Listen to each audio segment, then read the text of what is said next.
It has been almost a month now when over 300 schoolgirls were kidnapped by Islamist extremist group Boko Haram.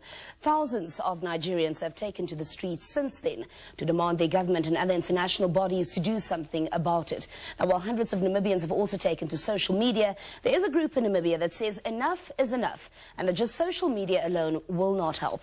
To talk more about what this group plans to do, we are joined in the studio by Zodidi Jo Gasip. Good morning. Morning. Thank you for coming in. Thanks for having me. I'm sure, like everyone else, when you watched the breaking news of the kidnapping of these girls, you were shocked. What were your first reactions? My goodness, yes, I was shocked, and the amount of girls that were kidnapped really did shock me, and the fact that no one was doing anything about it. You know, it was a while before the president also said released the statement. Yeah. Yes, exactly. And what got to me is that Africa was quiet about it, and it's happening in Africa. There were a lot of things happening all over the world in terms of getting the word out there, especially in the US. I saw very active campaigns on social media, and I was wondering, where is Africa in all of this? Why are we not doing or saying anything? And then I decided, you know, let's do something about this. Yeah. Now, of course, there's a lot of mixed feelings going on social media sites with regards to the abduction. A lot of people, of course, feel that it's just talk. What are your views on that? Yes, it is. I mean, we had a discussion. There's a small group that we started this discussion with, a few ladies who are helping me with this campaign, and one of them raised this question like, okay, it's everybody does it, you know, the Bring Back Our Girls campaign, and you post a photo, but what is the overall impact? And my answer was, imagine if I was one of those girls. I'm putting myself in their shoes, and I'm in this horrible, scary situation, and I'm very fortunate to get out of the situation alive, and obviously you will still be scarred and so forth. But you come out of the situation, and just imagine coming out and seeing that the world did care.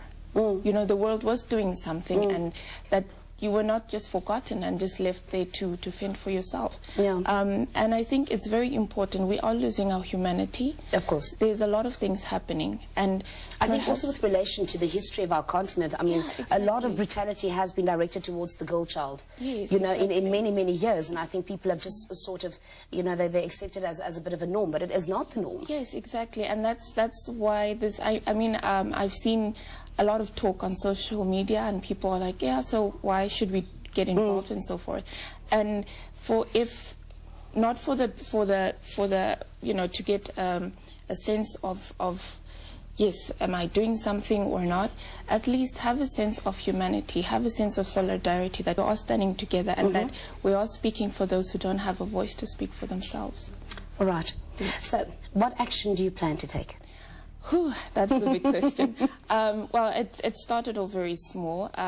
We wanted to have a march, but that has, we're just going to have a solidarity stand. Okay. Where we will have speakers.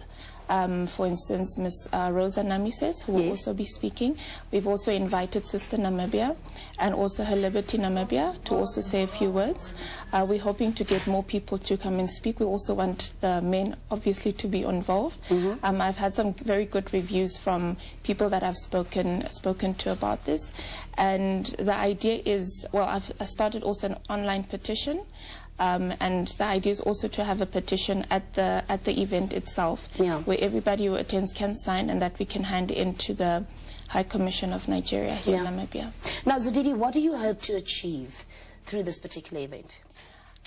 Well, first of all, I want people to, you know, I mean, there is a lot of things that have been happening in Namibia as well. We know in terms of gender-based violence, of course. And I just want people first to realize that they can actually make a difference. Instead of just sitting and complaining and reading newspaper and moaning and complaining about, oh, yes, this is happening, that it can take one person to start something, and maybe that can make a change, maybe that can make a difference. You might not see it now, but there are ripple effects. And I think it's very important also for people to take notice that just keeping quiet does not really solve anything. And silence kind of, yeah. you know,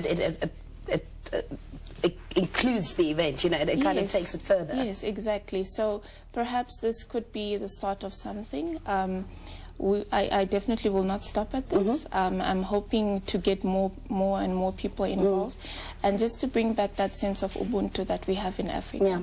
Now, there's been, you know, of course, the international world, especially, you know, countries such as the US and the UK, they've been very vocal about what's been happening. Some of them even calling for a summit to declare Boko Haram as a terrorist group. What are your views? Do you think that, you know, Nigeria in particular, or Africa as a continent, have we been vocal enough? Have our state leaders been vocal enough about the situation that's been, and this is actually an ongoing thing. I know the kidnappings has grasped the attention of the entire world, but Boko Haram has been, you know, doing quite a lot of damage in Nigeria for a very long time. Yeah, I think in terms of the voice of Africa, it's very silent. We've become so used to accepting that this is the norm.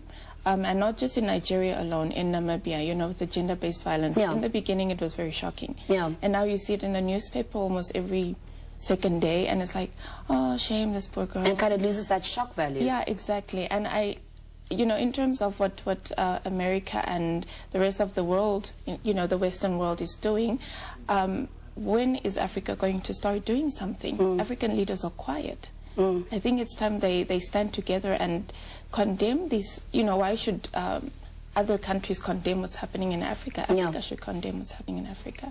All right. Yes. So how does one get involved with the Bring Back Our Girls campaign? Well, I mean, at the moment, we are very vocal on social media. We have a Facebook page, a Facebook group, actually, also with the same name, Bring Back Our Girls Namibia. And also the event has been advertised. It's open to the public. So those who are interested to attend can please get all the information on there. I've also posted details of the petition. It's an online petition that they can get on there as well.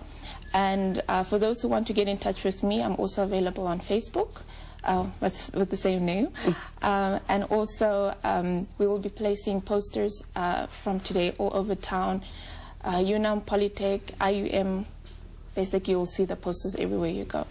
Well, thank you very much for coming in. Thank you for having me. Thank you so much.